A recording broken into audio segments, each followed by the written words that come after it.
Diesel petrol की कीमत का बढ़ना हमारे हाथ से बाहर है। तो हे भारत की महान जनता, लिख लो, नरेंद्र मोदी सरकार ने कह दिया है कि पेट्रोल डीजल के दाम पर हमसे कोई उम्मीद मत रखो।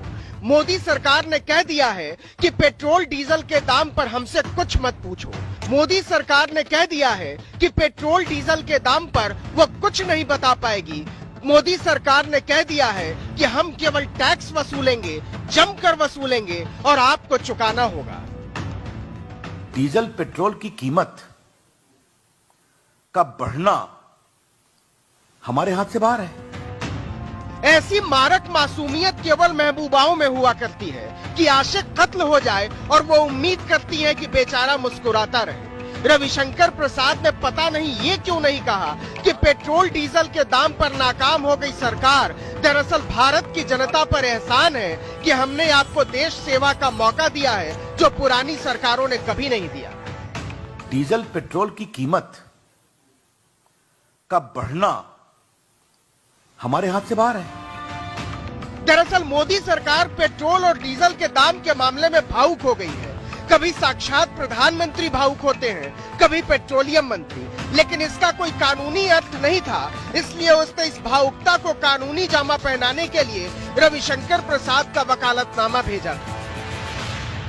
वेनेजुएला में राजनीतिक अस्थिरता है। ईरान के ऊपर अमेरिका के सैंक्शन का दबाव और प्रभाव है और जो अमेरिका में शेल गैस बनने वाली थी वो अभी तक प्रोडक्शन में नहीं आई। मतलब मोदी सरकार कह रही है कि भारत में तेल के दाम बढ़ने के लिए वेनेजुएला जिम्मेदार है। मोदी सरकार कह रही है कि भारत में तेल के दाम बढ़ने के लिए ईरान जिम्मेदार है। मोदी सरकार कह रही है कि भारत में तेल के दाम बढ़ने के लिए अमेरिका जिम्मेदार है। मोदी सरकार कह रही है कि सुनो भारतवासियों, तुम्हारी गर्दन तक चढ़ाई हमारी नाकामी के लिए कांगो जिम्मेदार है, इक्वाडोर जिम्मेदार है, अरब जिम्मेदार है, अल्जीरिया जिम्मेदार है, अंगोला जिम्मेदार है, बस हमसे कुछ मत पूछो। वेनेजुएला में राजनीतिक भयंकर अस्थिरता है। आपने देखा होगा कि वहां के राष्ट्रपति के ऊपर हमला करने की कोशिश की गई थी ड्रोन के द्वारा एक परेड में। ईरान के बारे में मैंने बताया, वहां सैंक्शन की समस्या है और शेल गैस का उत्पादन अमेरिका के द्वारा अभी नहीं हो पाया है पूरा। अरे वाह, रविशंकर प्रसाद तो इतिहास और भूगोल के भी प्रकांड विद्वान है, लेकिन भारत की जनता कंफ्यूज कि 2014 में हमने कांगो की सरकार चुनी थी कि इक्वाडोर की चुनी थी कि अल्जीरिया की चुनी थी कि अंगोला की चुनी थी, क्योंकि मोदी सरकार तो कह रही है कि हमसे तो आपकी तकलीफ का कोई लेना देना ही नहीं है। उधर अल्जीरिया अंगोला वालों से पूछो कि 2008-9 से 2014 के बीच जब यूपीए की सरकार थी तो पेट्रोल 39 रुपए से 73 रुपए पहुंचा था।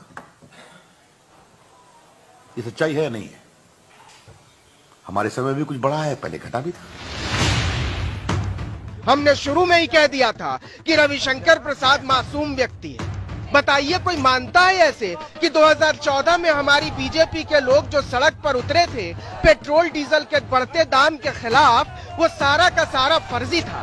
मतलब रविशंकर प्रसाद जो गले में कद्दू लटकाए घूम रहे थे उसका देश काल परिस्थितियों से कोई लेना देना ही नहीं था।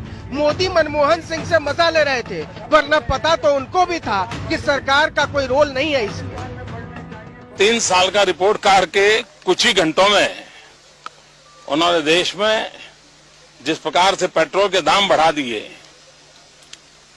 ये दिल्ली सरकार की शासन चलाने की नाकामयाबी का जीता जागता सबूत है।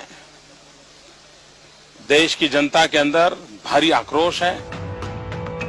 चुनाव से पहले की यह चातुरी मोदी सरकार के लिए मुश्किल बन गई है। अब यही सवाल विपक्ष पूछ रहा है कि जैसे जैसे तेल उठ रहा है और रुपया गिर रहा है, प्रधानमंत्री की गरिमा गिर रही है और मोदी जी कह रहे हैं हमसे कुछ मत पूछो, हमको राज भोगने दो।